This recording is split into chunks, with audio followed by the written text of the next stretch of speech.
Good morning, good afternoon, and good evening, wherever you are, and welcome back to Engaging Conversations, the show where we explore the essence of our communities, connect with real people making a difference, and shine a light on the stories that truly define our neighbourhoods. I'm your host, Leon Goltzman, co-founder of Equilibrium Headquarters, and today's episode is proudly brought to you by Lake Mac Business and Focus. Because who doesn't appreciate a little support and inspiration from our local community, right? Now, before we get started, did you know that in Australia, 1 in 6 women and 1 in 16 men have experienced physical or sexual violence from a current or former partner? These aren't just statistics. They represent real people, our neighbours, friends, and family members. Domestic violence is a pervasive issue that affects every corner of our communities, and it's something we cannot afford to ignore. Today, I'm honoured to introduce a remarkable human who's tackling the issue head on. Maria from Survivors Are Us and her dedicated team are on the front lines, offering crucial support to those affected by domestic violence and homelessness. They've provided thousands of meals, clothing and shelter, giving hope and dignity to those who need it most. And Maria's work isn't just about providing immediate relief. It's about rebuilding lives. Surprisingly, you may think of donations in terms of food and clothing, but there is so much more that's needed. I think you will be ready to let go of some of those household items after Maria shares how to make a real difference. As you listen to Maria's story, I invite you to reflect on the power of community and the difference we can make when we come together to address the issues that matter most. Maria's passion and commitment are truly inspiring, and I'm sure you'll find her story as compelling as I do. So without further ado, let's begin. Welcome to our program, and just tell us a little bit about yourself. Yeah, my name's Anne-Maria Martin, and I'm the founder of Survivors Are Us. The reason for me starting Survivors Are Us was I'm a survivor of domestic violence, and I found 8 years ago it was very hard to find anywhere to get the help from. So I was strong again then, and I formed Survivors Are Us, which now helps people every day with counselling, support, food, clothing, just anything people might need, getting people into accommodation to keep them safe. Safety is key. Now, I've read that you have over 110 volunteers who contribute to Survivors Are Us. Can you please share some stories or experiences that highlight their dedication and passion? So we have 110 volunteers that work with us, and we're helping people every day that come through that door. And over the 8 years, we've helped over 90,000 people with some form of help like counselling, support, food. And we're seeing the increase in clients every day due to these economical times that we're going through. Some of the experiences that we've seen over this time is we've had mums come back that have been heavily pregnant, battered and bruised when we first got to meet them, and then within a year they come back later with their babies and show us that they're safe and well and doing okay. So that's a real reward to us to see that they've got into that position. Other families, we've seen kids who have come in that haven't had any fruit or veggies, and we've always got fruit and veggies, and they'll ask, "Can I have an apple, please?" And we give it to them, and the smiles on their faces are just so unbelievable. So that's what it's about, our dedication and passion. It's about seeing the kids, showing that smile again. And families, they come in and they're in tears, and when they leave, they've got that little bit of hope in their eyes that, they're going to be okay and we're going to be looking after them. Giving people hope. I like it. What do you think has been the key to your organisation's ability to impact so many lives? The key to our organisation's ability to impact so many people's lives is because our service is very friendly and family orientated. We find our staff have all been through something themselves, so they understand trauma and domestic violence. So they seem to relate better with our customers and clients. So that's why I think we do so well, and we've had such a big impact that we actually genuinely care about everybody that walks through that door. And you certainly do. Can you please tell us a bit more about your services? Yeah, so our services help with these people for their emergency shelters and counselling. What we do is sit down with them and talk with them and go through everything that they're looking for. So, if they're needing legal advice or they're needing a shelter to get into, we actually cater for their needs, each and every one of them. So each one is given personal service here at Survivors Are Us. And you mentioned in one of our previous conversations that your goal for 2024 is to provide up to 20 dwellings for emergency accommodation. Are you able to tell us a little bit more about those challenges and perhaps the opportunities in achieving this goal? Yes, definitely. Our challenges are to try and get the funding for the accommodation for the 20 dwellings, as we have people every day, up to 30 to 40 people needing to get into emergency accommodation. The biggest problem that we are finding is funding. Funding is such a big issue. We're trying all the time to get grants. We're talking with philanthropists, but we have not been successful yet. But it's not the end of 2024, and if anybody knows me, I'm very determined to make sure that we will get that accommodation out there for our beautiful people in need. And you certainly are working very hard for those people in need. I also know your mission emphasises empowering survivors to reclaim their power and break the cycle of domestic violence. I'm keen to know, how do you measure success in this aspect, and what impact have you seen on the community?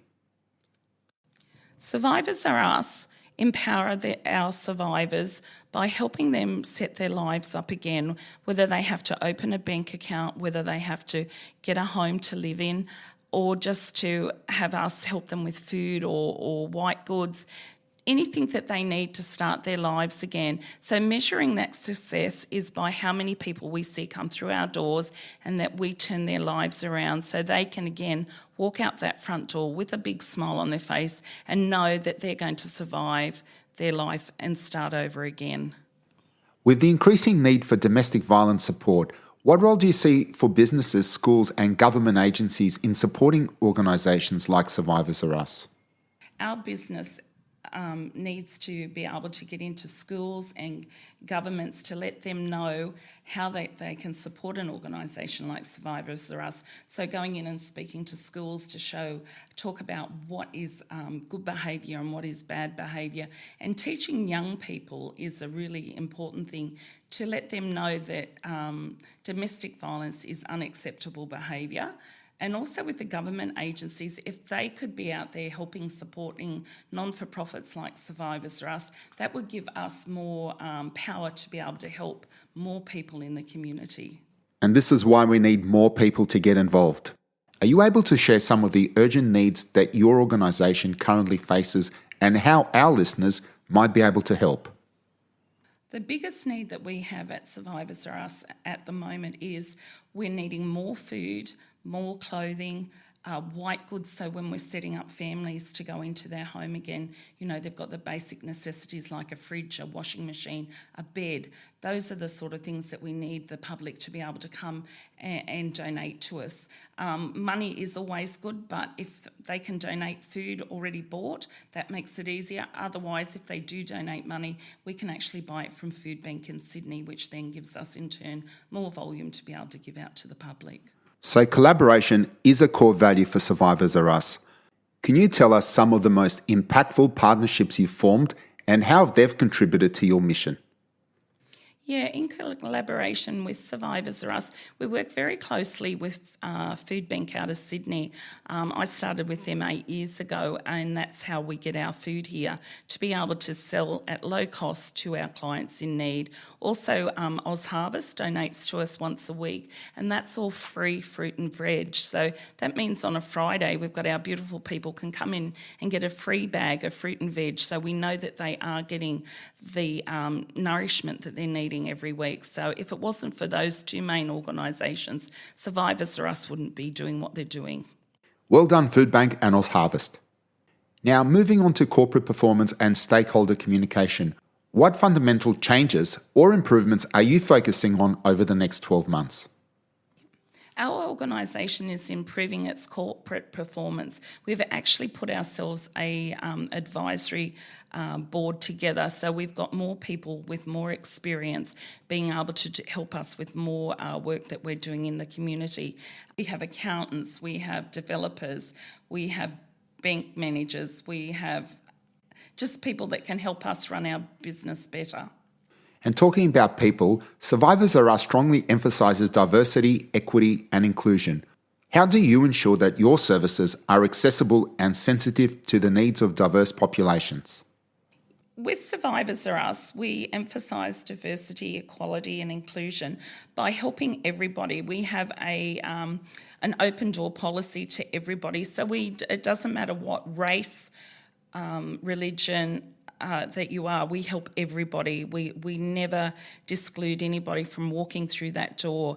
So we're actually starting a new group with the local LGBTQ community to help them come in, and they're going to be having their meetings here once a week, which we think that's really important because they do get not included in things, and we're here to support anybody that walks through that door. And can you also share a story of a survivor whose life has been transformed through the support of your organisation? Survivors Are Us has lots of stories of survivors who we have helped get their lives back on track. But one story I can tell you, I was a beautiful lady who, when I first started the charity, she could only type to me through a computer. She was in domestic violence, and quite bad domestic violence.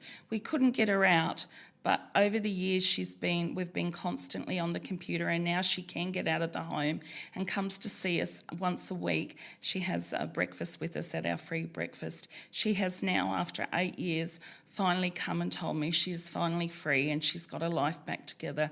And that's all I ever wanted from Survivors Are Us, is to make sure that we can get people free again and they can survive out there and not have to put up with that horrible behaviour. And sometimes to get people free again does cost money. So Maria, are there any current fundraising and sustainability efforts or approaches that you take for securing long-term support and funding? Here at Survivors Are Us, we're always trying to raise funds. So we do a lot of fundraising like Comedy for a Cause, trivia nights. We're doing fashion parades. We're having guest speakers for luncheons. This will go on all the time. Also, we do have lots of raffles, Christmas time. We also have our annual gala ball now, which was very successful, our first one, and we hope to keep that going as long as Survivors Are Us are going, because we find that's a really good way of raising funds. And as someone who's deeply involved in community service, what advice would you give to other organisations or individuals who want to make a difference in the fight against domestic violence? I'd love the community to really stand up and speak out about domestic violence. And if you feel that you want to get involved, you can come to an organisation like Survivors Are Us and donate your time as a volunteer, or any other organisation who is trying to fight against domestic violence, because we can't fight this terrible disease, if I can call it that, without the people standing up and speaking out for each and every one of those survivors. Yep, definitely. More people should be speaking out. And Maria, look, your vision for the future of Survivors Are Us, how do you see the organisation evolving to meet the needs of the community? My vision for Survivors Are Us is to hopefully in a few years' time have emergency accommodation. That has always been one of my dreams and goals, to make sure that people who are escaping domestic violence have somewhere to go so they don't have to go into their cars or living on the streets. And so I believe that we will meet the need of the community, and hopefully secure lots of accommodation, and hopefully one day I'll be able to say that domestic violence doesn't exist anymore. Now, wouldn't that be nice? And Maria, how important is it to have these types of conversations, to talk to people, to meet with them?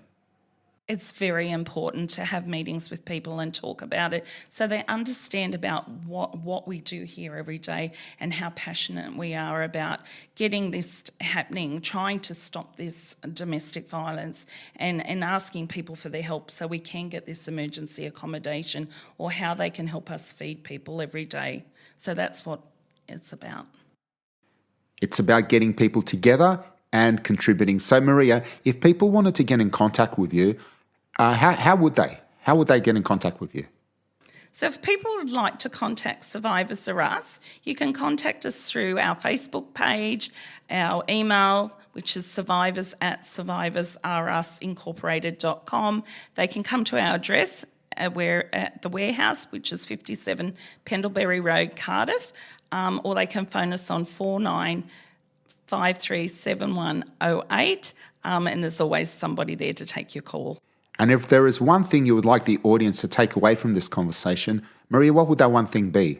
The one thing I'd like people to think about is supporting our local charity. What we're finding with the economical times that our rents have gone up so high and the cost of living, we're finding it hard ourselves to survive here. So if somebody could help us with donations and sponsorship, or a philanthropist, if we could get somebody out there to help us, because we're going to get to a point where we will have to close our doors if the cost of living keep going up, because we just won't be able to survive. And that is why it takes a village to raise a child or a community or however you want to describe it. And it's important for everyone to get involved. So Maria, what can the community do to help? The community can give donations. We are a registered charity, so we can give them a receipt for their tax. We also, if they can just come and volunteer with us, we're always looking for volunteers because we're always busy. But yeah, just with the fundraising and things like that, come and shop with us. Yes, shopping with us is really important. And we are open to the public, so anybody can walk through those doors and shop with us. And every cent they spend at Survivors Are Us will keep our doors open so we can help more of the domestic violence clients. So if you can support us by shopping, it would be really wonderful. Maria, you are amazing, and thank you so much for coming on the show. Thanks, Leon. Thank you for joining us on this episode of Engaging Conversations. Today, we've delved into the critical issue of domestic violence and heard from Maria at Survivors Are Us. A true community hero, along with her dedicated team, is making a real impact in the lives of those affected. If you were moved by Maria's story and the work being done by Survivors Are Us, I encourage you to take action. Whether it's offering support, volunteering, or simply spreading the word, every action counts. Please visit Survivors Are Us's website or get in touch with Maria and her team to find out more how you can make a difference. You'll find more details in our show notes. Now, before we wrap up, I'm excited to share what's coming next on Engaging Conversations. Next Thursday, we'll be sitting down with two incredible leaders, Mary Kay Walker, CEO of Parkinson's New South Wales, and Rachel Tanney, the chair of the board. We'll be discussing the challenges of Parkinson's and uncovering ways to support those affected. It was truly eye-opening to learn from these remarkable women, and I can't wait to share that conversation with you. So please be sure to tune in next week for another inspiring episode. I'm Leon Goltzman, and I'm looking forward to seeing you then. Until next time, stay connected, stay inspired, and let's continue to make a difference together.